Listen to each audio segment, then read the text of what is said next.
किसी समय की बात है, रामपुर नामक गांव में राधा अपने 2 बच्चों के साथ रहती थी।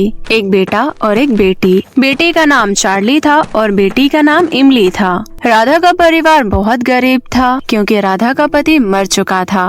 राधा को सब कुछ अकेले संभालना मुश्किल हो गया था। एक दिन राधा अपने दोनों बच्चों से कहती है, अरे अब मैं क्या करूं? जैसे जैसे दिन बीते जा रहे हैं हम और गरीब होते जा रहे हैं। मैं कमाने जाऊं या तुम लोगों का ध्यान रखूं? लेकिन अगर मैं कमाने नहीं जाऊंगी तो हम क्या खाएंगे? मैं तो बहुत ही परेशान हो गई हूँ। राधा की बात सुनकर उसके बच्चे कहते हैं, अरे मम्मी, आप काम ढूंढने जाओ, हम अपना ध्यान खुद रख सकते हैं।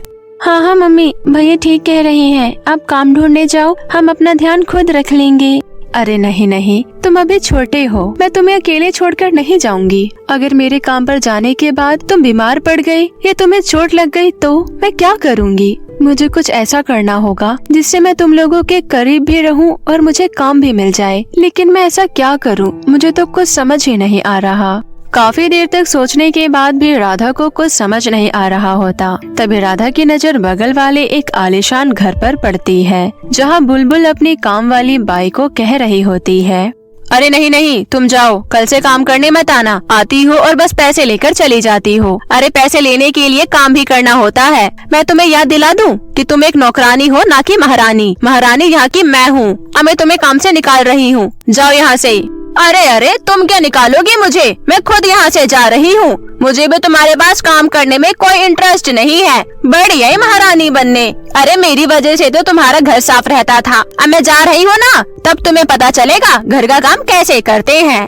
अरे निकलो, अब यहाँ खड़े होकर बकवास मत करो, मुझे जल्द ही कोई नौकरानी मिल जाएगी।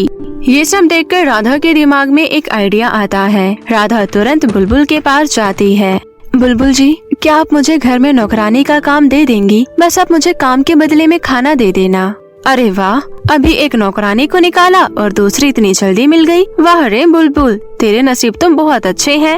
अरे हाँ, क्यों नहीं राधा, आओ तुम मेरे घर पर काम करो, बदले में मैं तुम्हें खाना दे दिया करूँगी। राधा रोजाना बुलबुल के घर का काम करने जाया करती थी और शाम को आते हुए खाना लेकर आ जाया करती थी। ऐसे ही कुछ दिन बीत गए, लेकिन चार्ली और इमली को बिल्कुल अच्छा नहीं लगता था कि उनकी माँ दूसरों के घरों में जाकर काम करे। चार्ली भैया, मुझे बहुत बुरा लगता है कि मम्मी दूसरों के घरों में काम करती है। हाँ इमली, मुझे भी बहुत दुख होता है। एक काम करते हैं, हम बाहर जाकर कुछ खाने का सामान ढूंढते हैं। अभी से ही खाना ढूंढेंगे तभी तो हमें आदत होगी काम करने की।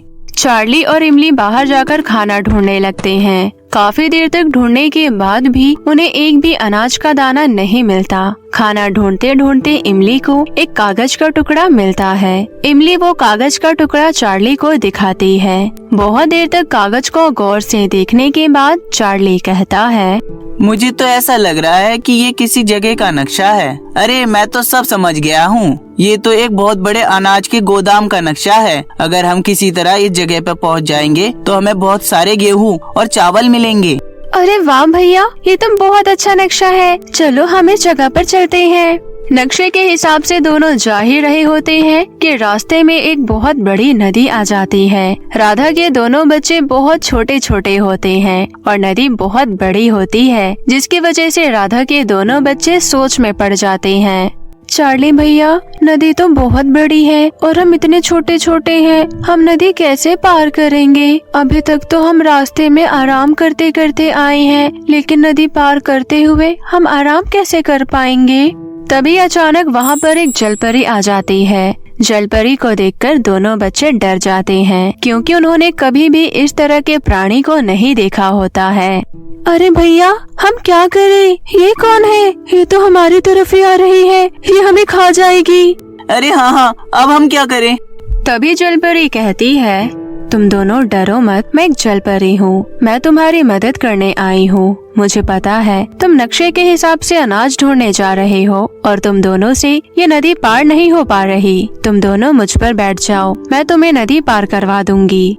जलपरी की बात सुनकर दोनों बहुत खुश हो जाते हैं और उसके पीठ पर बैठ जाते हैं। जल परी उन दोनों को नदी पार करवाने में सहायता करती है। नदी पार करने के बाद दोनों एक जंगल में आ जाते हैं। वहाँ उन्हें बहुत से जंगली जानवर और शेर की दहाड़ने की आवाज आ रही होती है। डरते डरते जैसे तैसे दोनों जंगल से गुजर ही रहे होते हैं कि उन्हें एक हिरण दिखाई देती है जिसके पैर में तीर घुसा होता है। चार्ली जल्दी से हिरण के पैर से तीर निकाल देता है। हिरण उन दोनों बच्चों से बहुत खुश होता है और कहता है, अरे मेरी मदद के लिए तुम दोनों का शुक्रिया। तुम लोग यहाँ क्या कर रहे हो? हिरण, हमें इस नक्शे के हिसाब से अनाज ढूंढने जाना है। हिरण को नक्शा देखकर सब समझ में आ जाता है और वो उन दोनों बच्चों को अपने साथ एक रेगिस्तान में लेकर जाता है। दोनों बच्चों को रेगिस्तान में दूर दूर तक कुछ नहीं दिखाई दे रहा होता है।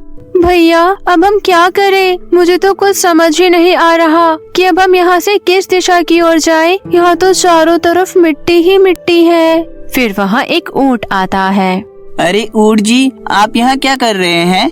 मैं तो यही रहता हूँ, लेकिन मैं चलते चलते बहुत दूर आ गया हूँ, जिससे मैं अपने घर का रास्ता भटक गया हूँ। मुझे कोई नक्शा चाहिए जिससे मैं वापस अपने इलाके में जा सकूँ। लेकिन तुम यहाँ क्या कर रहे हो? अरे ऊंट जी, हमारे पास नक्शा है। हमें इस जगह पर पहुंचकर बहुत सारा अनाज इकट्ठा करना है।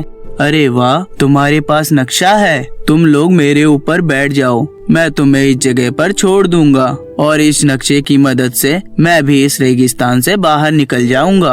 ऊंट नक्शे के हिसाब से चलता हुआ उन्हें एक गुफा के पास ले गया। गुफा का दरवाजा बंद था, लेकिन अचानक गुफा में से एक आवाज आती है, ये किताब ले लो, इससे तुम्हारी बहुत मदद होगी। दोनों बच्चे देखते हैं कि ये आवाज एक पेड़ में से आ रही होती है। ये किताब ले लो जो मेरी टहनियों पर रखी हुई है। इस किताब में गुफा को खोलने का तरीका लिखा है। चार्ली किताब में से मंत्र पढ़ता है। उसके मंत्र पढ़ते ही गुफा का दरवाजा खुल जाता है। चार्ली और इमली इतने सारे अनाज देखकर बहुत खुश हो जाते हैं। घर आकर दोनों सारे अनाज अपनी माँ को दिखाते हैं। इतने सारे अनाज को देखकर राधा बहुत खुश हो जाती है। अब राधा को कहीं भी काम करने की जरूरत नहीं पड़ती। राधा अपने दोनों बच्चों के साथ हंसी खुशी रहने लगती है।